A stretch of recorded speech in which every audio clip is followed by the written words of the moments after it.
Hi, I'm Chuck at Inline Tube, and today I'm going to show you how to install this 1978 to 87 GM G-Body rear disc brake conversion kit. The G-Body platform was used on numerous cars such as the Oldsmobile Cutlass, Pontiac Grand Prix, Chevy Malibu or Monte Carlo, and the Buick Regal.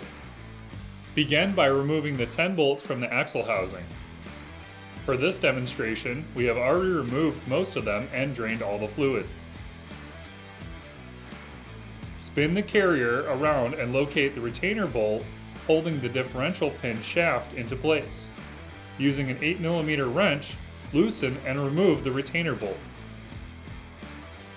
After removing the 8mm bolt, your differential pinion shaft will slide out from the center, exposing your C-clips. To remove these C-clips, you will need to push each axle shaft inward about an inch towards the center. This will reveal the C-clips, allowing your magnet to grab and remove it from the axle shaft. Now, slide the other axle inward and remove the C-clip the same way.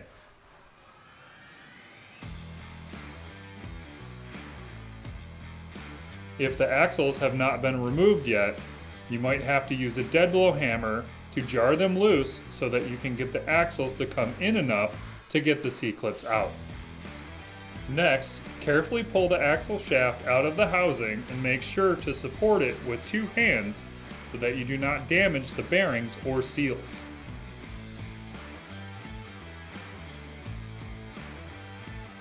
Inspect all bearings and seals to ensure that they are in proper condition. Because this axle housing is already restored, we have already replaced the bearings and the seals. Notice we have removed the drum assemblies and backing plate. You will need to complete the disassembly process at this time.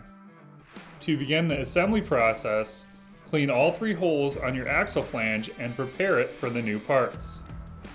You might have to drill out the bottom holes so that you can fit the 1/4-inch bolts that are supplied with the kit. Start by grabbing 1 outer flange bracket, 1 shim, 2 7/16 bolts, 2 lock washers, and 2 nuts. Next, take the shim and slide it onto the axle shaft, followed by the outer flange bracket. Be sure to check that the shim and outer flange bracket match up with the corresponding holes on the shaft. Now, insert the 15/16 bolt through the top hole of the outer flange bracket and finger tighten it. Afterwards, insert the 2 7/16 hex bolts through the bottom of the outer flange bracket.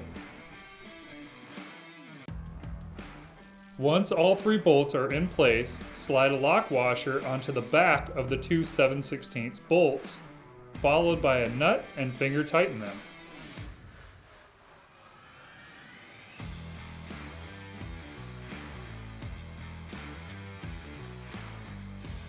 Using a 7/16 wrench and socket, tighten both the nuts and the bolts on the bottom of the outer flange bracket.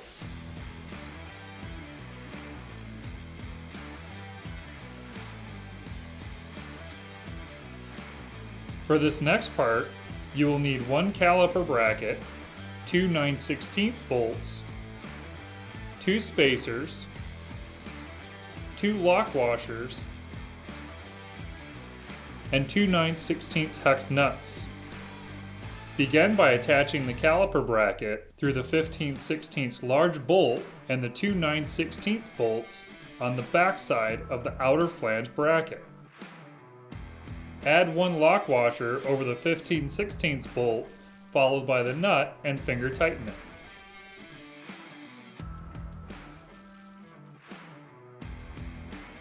Afterwards, take one of the spacers and slide it up between the caliper bracket and outer flange bracket. To hold the spacer into place, take 1 9/16 bolt and feed it through the flange bracket, spacer, and caliper bracket so that it is sticking out the back side. Use the provided 9/16 lock washer and hex nut to secure all the parts into place. Only finger tighten the hex nut because we still have one more spacer to add. For the second spacer, you might need to use a wrench to get it into proper position. Once in place, you can insert your bolt through the spacer, followed by the lock washer, and finally finger tightening the nut to hold it all in place. Using a 9/16 wrench and socket, tighten the two bottom nuts and bolts.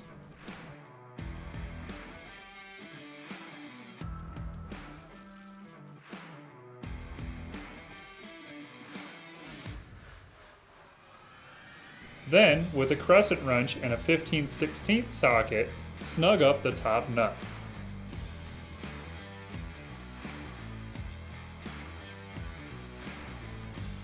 Now, slide the axle back into the housing carefully, making sure not to damage the seal.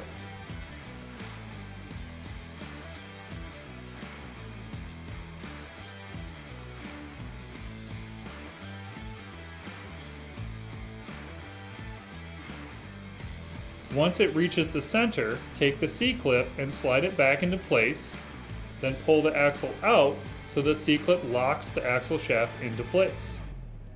Repeat the same process for the other axle. Spin the carrier and carefully insert the pin between the ends of the two axle shafts. Remember to fully spread the axle shafts or the pin will not fit properly into place. Rotate the differential carrier and locate the pinion shaft retaining bolt hole.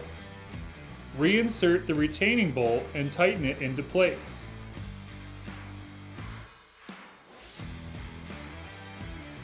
Replace your cover, your bolts, and fill your fluid.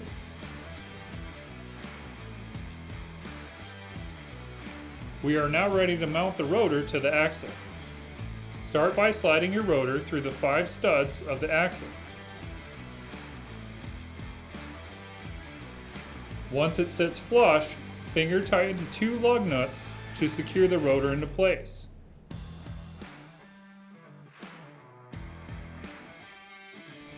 Be sure to check that the rotor is clear from the top center bolt. Always remember when installing new rotors, use brake cleaner to remove the oils so that they do not ruin your brake pads. Factories use this oil or grease to prevent rust from occurring while it is sitting in storage. For this next part, we will install the right side caliper onto the rotor. You can differentiate the left and right caliper from each other by the letter located on the side of it. Also, you will need 2 caliper pins to hold each of the calipers in place. Let us begin by slowly sliding the caliper over the rotor.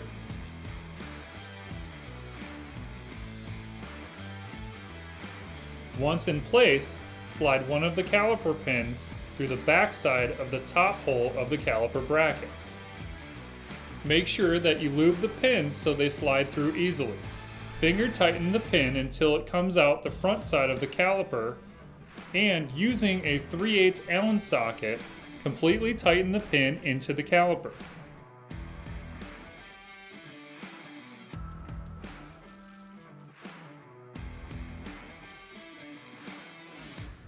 Repeat the same process for the bottom caliper pin and check that the banjo bolt is facing down on the caliper.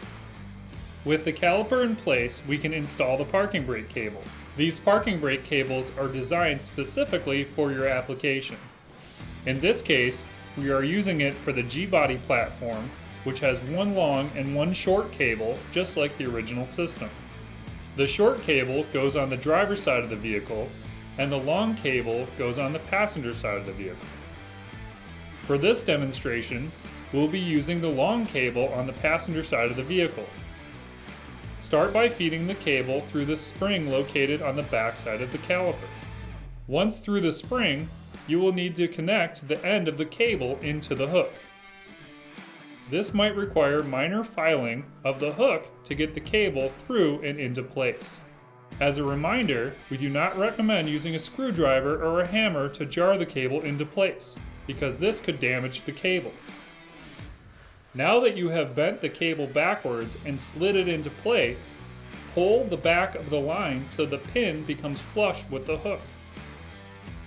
Finally, snap the spring finger through the back side of the caliper bracket. Make sure to examine all components installed thus far. You should spin your rotor to make sure that everything is functioning properly.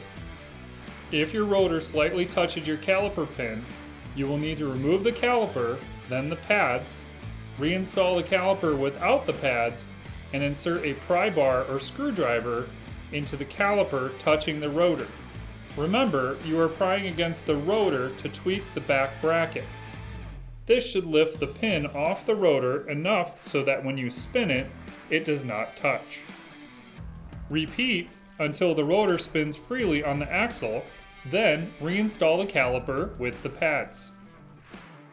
Now, take the emergency brake cable and feed it through the bracket on the frame of the car. Once it is all the way through, push the spring finger until it snaps and locks into place. Next, we will mount the cable to the frame of the car. Start by sliding the clip to the center of the emergency brake cable and match it to the corresponding hole. Finger tighten the bolt into place and finish securing it using a 13mm socket.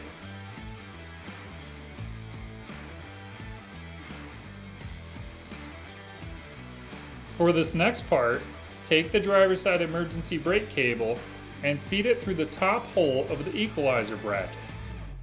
Afterwards, take the spring finger and push it through until it snaps into place. Now, take the passenger side emergency brake cable and attach the 5/16 24 nut onto the threaded end. Finger tighten it about halfway down the thread, then feed it through the equalizer bracket.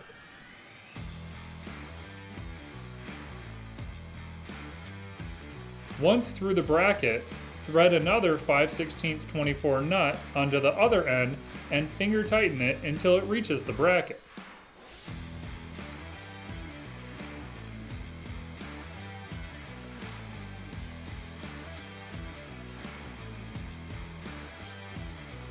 To connect both the front and the rear cable together, you will need a cable connector.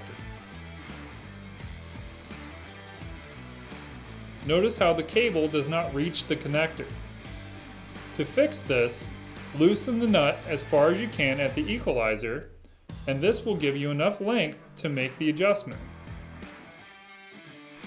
Finally, push both of the cables through the center slot on the connector and tighten both of the 5/16 24 nuts to secure your cables into place. For this final part, you will need the 2 rubber flex hoses, 2 weld-on tabs, 2 flex hose clips, and your 3/16 rear axle lines. Begin by unscrewing the banjo bolt from the caliper and remove one of the 2 crush washers.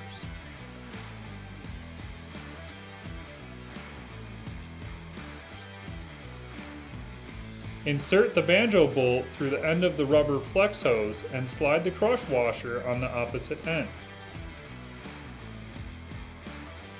With the head of the banjo bolt facing down towards the ground, finger tighten it into the caliper and then snug it down using a 3/8 wrench.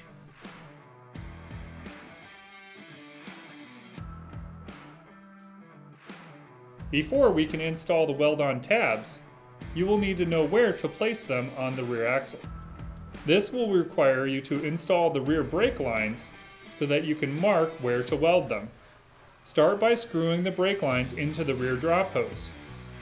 Do not fully tighten everything down because everything needs a little bit of give when installing it. Next, fasten it to the back side of the rear axle using the original bolt.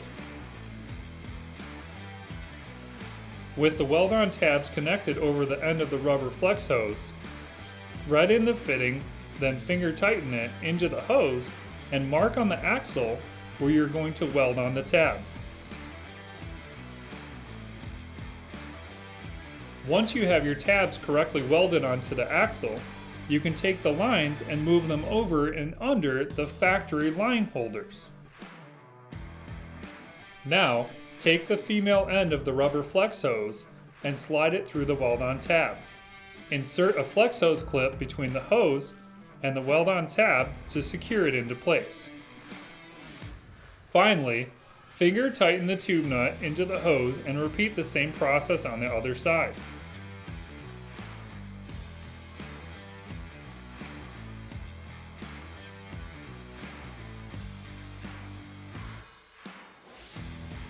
If the end of the line does not completely align with the rubber flex hose, you can tweak it into place using a deep well socket.